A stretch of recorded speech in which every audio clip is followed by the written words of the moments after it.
जय श्री श्याम। आज हम डिस्कस करते हैं बीएससी फाइनल फिजिक्स के यूनिट 3 के लेक्चर नंबर 32 के बारे में, और साथ ही डिस्कस करते हैं BSc BEd 3rd year physics के यूनिट 3 के लेक्चर नंबर 32 के बारे में। और आज का जो आपका जो टॉपिक चल रहा था वो चल रहा था भी आपका आयताकार विभवरोधिका।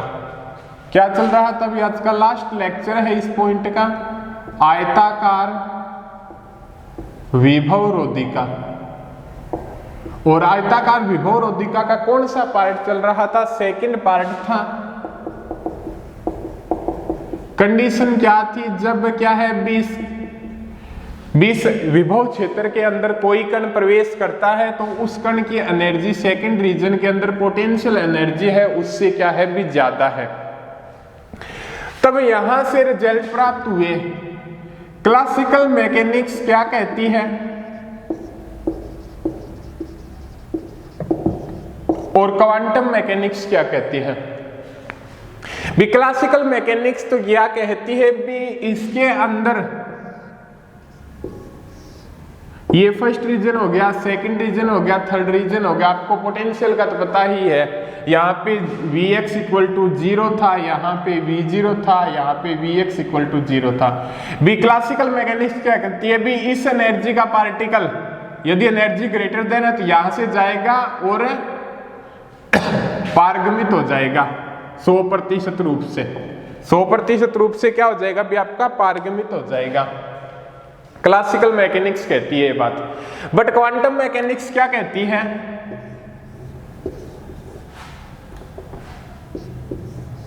ये तो क्या कहती है भी आपकी क्लासिकल कहती है। क्वांटम मैकेनिक्स क्या कहती है? फर्स्ट सेकंड थर्ड रीजन, यहाँ पे V0 था, यहाँ पे Vx इक्वल टू 0 था, यहाँ पे Vx इक्वल टू 0 था। ये कहता है भी कोई पार्टिकल जाएगा जब एनर्जी क्या है भी ये कंडीशन है तब क्या उसका कुछ पार्ट परावर्तित होगा, कुछ पार्ट क्या होगा पारगमित होगा। ये कहती है भी क्वांटम मैकेनिक्स। कौन कहती है बात?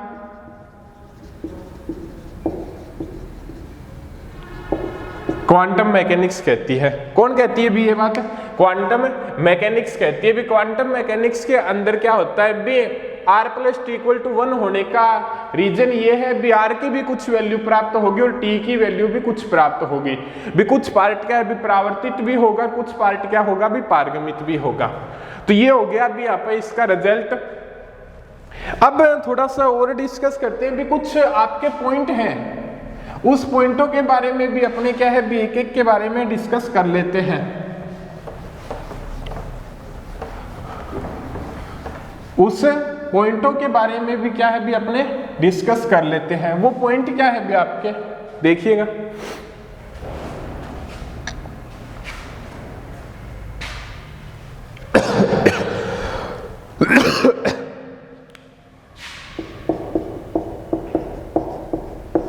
ये कंडीशन थी, ये बताता है जब एनर्जी की वैल्यू 0 होगी, यदि विभव क्षेत्र के अंदर एनर्जी की वैल्यू 0 होती है तब t की वैल्यू भी 0 होती है।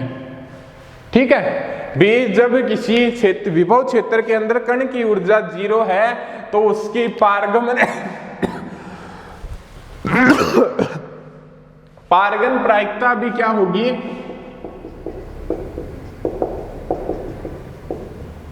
0 होगी। उसकी पारगमन प्रायिकता भी क्या होगी? उसकी 0 होगी। एक कंडीशन तो ये होती है भी। सेकंड कंडीशन के बारे में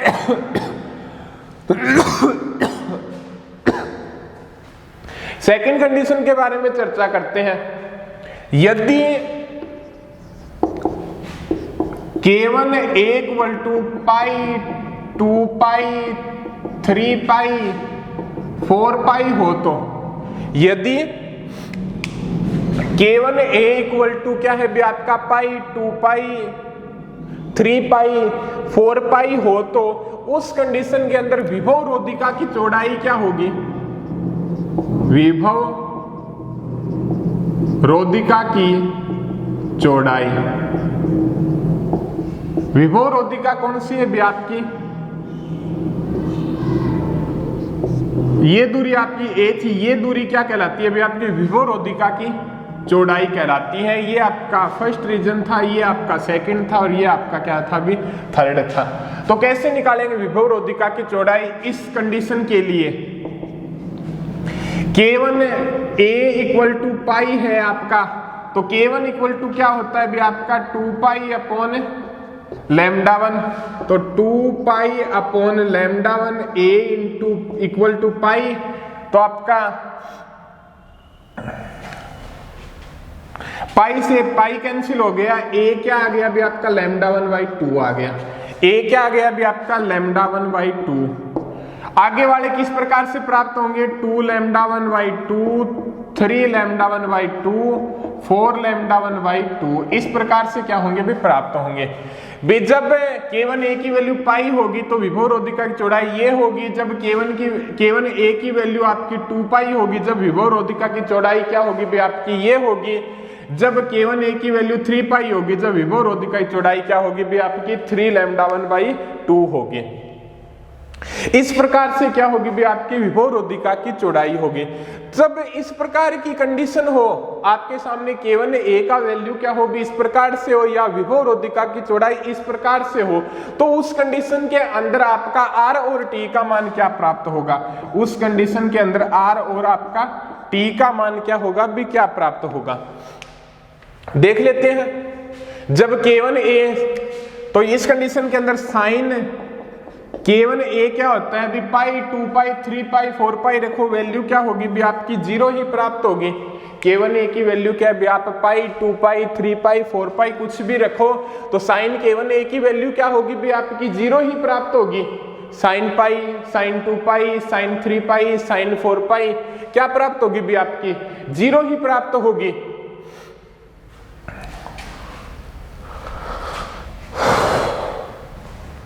एक मिनट रुकिए, हाँ देखिएगा। तो उस कंडीशन के अंदर क्या है भी आपकी वैल्यू क्या होगी भी साइन पाई हो, साइन 2 पाई हो, साइन 3 पाई हो, साइन 4 पाई हो, वैल्यू क्या होगी भी आपकी 0 ही प्राप्त होगी। तो देख लो यहां से रिजल्ट आर का देख लो, 0 इंटू 0, यहाँ पे कुछ भी हो नीचे 0 होगा, तो infinitive 1 plus infinitive infinitive infinitive की पावर -1, तो 1 अपॉन इन्फिनिटिव 1 अपॉन इन्फिनिटिव 0। और इस कंडीशन के अंदर ये 0 तो 1 प्लस 0 1 1 की पावर -1 1/1 क्या हो गया अभी 1। तो आपका क्या है भी यदि इस प्रकार की विभव रोधिका की चौड़ाई हो, इस प्रकार क्या है भी विभव रोधिका की चौड़ाई दी गई हो और आप क्या तब उस कंडीशन के अंदर R की वैल्यू 0 प्राप्त होगी, T की वैल्यू क्या होगी 1 प्राप्त होगी भी, परावर्तन शून्य होगा, ओनली क्या होगा भी आपका पारगमन होगा। किस कंडीशन के अंदर? जब E ग्रेटर देन V0 हो, इस कंडीशन के अंदर ये डिपेंड करेगा विभव रोधिका की चौड़ाई के ऊपर। अब थर्ड कंडीशन के ऊपर बात करते हैं भी अपने।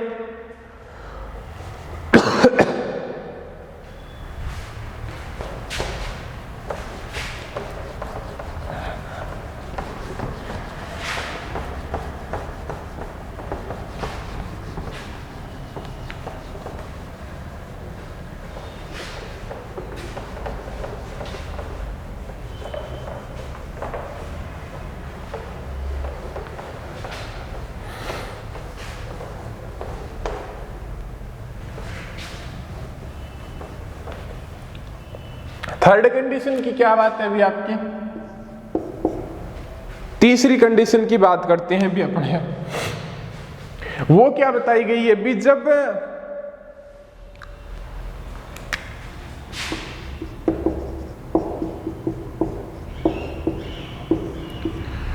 E की वैल्यू V0 के बराबर हो, ये क्या बताता है जब पार्टिकल की एनर्जी, या इस कंडीशन को इस प्रकार से भी लिख सकते हैं, दोनों एक ही बात है, जब दोनों एक ही चीज है, ठीक है, ये चीज और ये चीज, जब क्या है भी E क्या है भी V0 के बराबर हो, इस कंडीशन के अंदर आपका K1 A भी क्या होगा 0 के बराबर होगा, न कि 0 होगा। तो उस कंडीशन के अंदर आपका साइन K1 A भी क्या होगा आपका K1 A के बराबर होगा। ठीक है, कहने का मतलब जब E V0 के बराबर हो, लगभग एकदम बराबर हो, तब उस कंडीशन के अंदर K1 A क्या होगा भी आपका 0 होगा। और 0 के बराबर होगा, तो इस कंडीशन के अंदर साइन 0 नहीं है, साइन 0 क्या होगा भी 0, बट यहाँ पे जितनी वैल्यू होगी उसी की वैल्यू क्या हो जाएगी भी आपकी यहाँ पर आ जाएगी। तो इस कंडीशन के अंदर r और t के फैक्टर क्या प्राप्त होंगे वो डिस्कस करते हैं भी अपने। पहले देख लीजिएगा भी आपका r का factor, limit e tends to 0 1 plus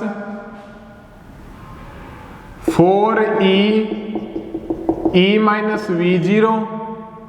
v0 square sine square k1 है, ये क्या हो जाएगा भी k1 स्केयर a स्केयर की power -1 1 plus 4e e minus v0 square a square k1 square क्या हो जाएगा भी आपका k1 क्या था भी आपका 2m e minus v0 upon h cut की स्केयर, ये ही था ना आपका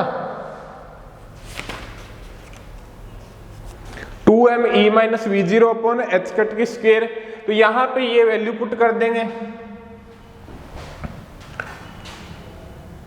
2m e minus v0 upon h cut की स्केयर की पावर -1 और e माइनस v0 से e माइनस v0 कैंसिल, और यहां पे आपका 1 प्लस 4e 2 एकम 2 2 दूनी 4 2e और ये आपका h कट स्केयर और आपका m v0 square a square की पावर -1, ये चीज आ गई। अब आपको पता है भी आपका e इक्वल टू क्या है भी आपका v0 है लगभग, तो एक v0 से ये क्या हो जाएगा भी कैंसिल आउट हो जाएगा। तो ये आ गई भी आपकी r की वैल्यू जब limit e tends to v0 हो, जब लिमिट क्या हो भी आपकी e टेंड्स टू v0 हो, तो इस कंडीशन के अंदर आपका ये रिजल्ट प्राप्त होगा।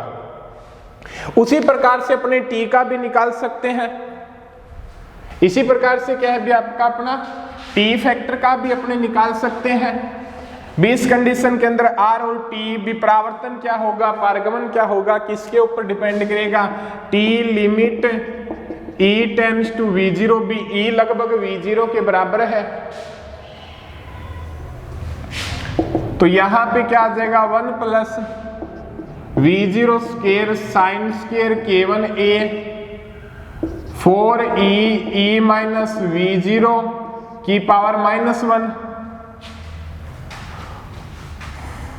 और तो यहां पे क्या हो जाएगा अभी इसकी कंडीशन के अंदर साइन k1a के बराबर होता है v0 square k1 square a square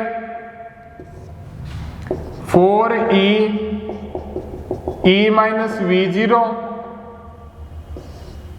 -1, k1 square की वैल्यू पुट कर दो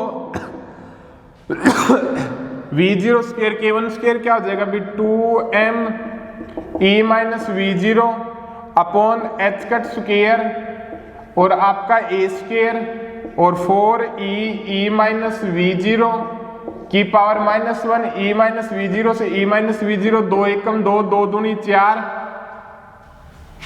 तो ये क्या आ जाएगा 1 plus v0 square m a square upon 2e h cut square, और आपका v0 इक्वल टू क्या है भी e है, तो एक v0 कैंसिल आउट हो जाएगा, तो आपका क्या आ जाएगा m v0 a square upon 2h cut square, किसकी value t limit e tends to v0 हो, t की लिमिट क्या होगी आपकी e टेंड्स टू v0 हो, तो उस कंडीशन के अंदर क्या है भी आपका ये रिजल्ट प्राप्त होगा।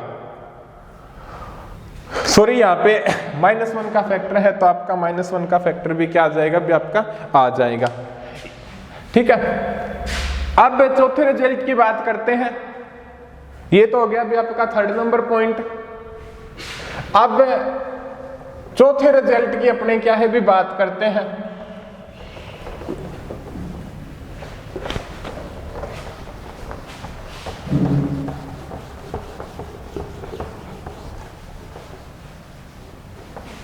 वो क्या है भी आपका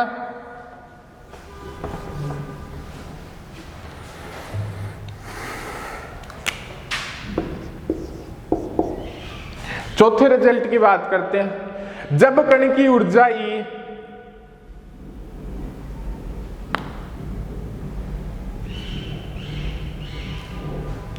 जब कण की ऊर्जा E विभव रोधिका की ऊर्जा सेकंड रीजन के अंदर V0 से क्या है भी बहुत ज्यादा हो, तो उस कंडीशन के अंदर आपका R तो क्या होगा 0 प्राप्त होगा, T इक्वल टू क्या होगा भी आपका 1 प्राप्त होगा।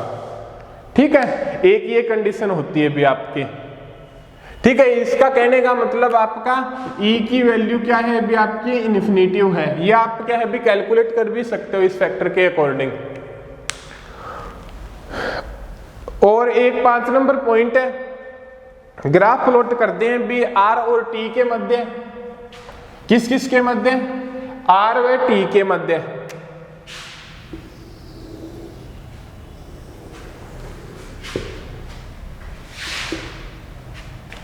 R एंड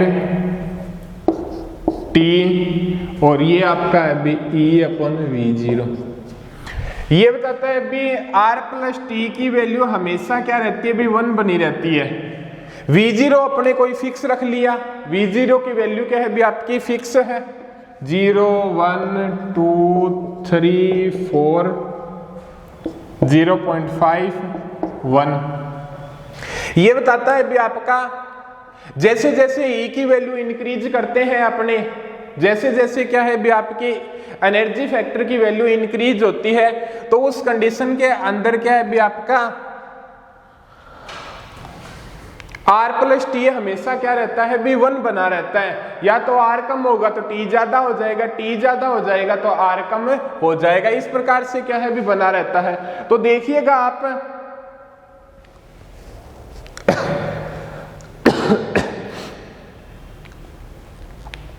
पहले तो देखते हैं अभी अपने पारगमन गुणांक के बारे में। जब क्या है भी E/V0 की वैल्यू, E और V0 की वैल्यू क्या है भी बराबर होती है, E और V0 की वैल्यू क्या है E और V0 की वैल्यू जब बराबर होती है तो यहाँ पे 1 होता है।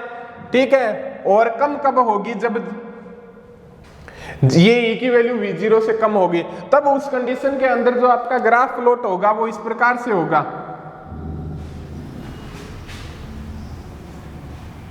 ये हो गया अभी आपका T का। कहने का मतलब आपको पता है भी एनर्जी का फैक्टर बढ़ेगा V0 से, जब यहां पे कंडीशन क्या है भी E और V0 क्या है भी आपकी बराबर है, E और V0 क्या है भी आपकी बराबर है। जैसे जैसे एनर्जी का फैक्टर इंक्रीज होगा आपका, तो पारगमन गुणांक भी क्या होगा बढ़ता जाएगा, या पारगमन की प्रायिकता क्या होगी भी ज्यादा होगी। और अब R के ऊपर बात करते हैं। जैसे जैसे आपका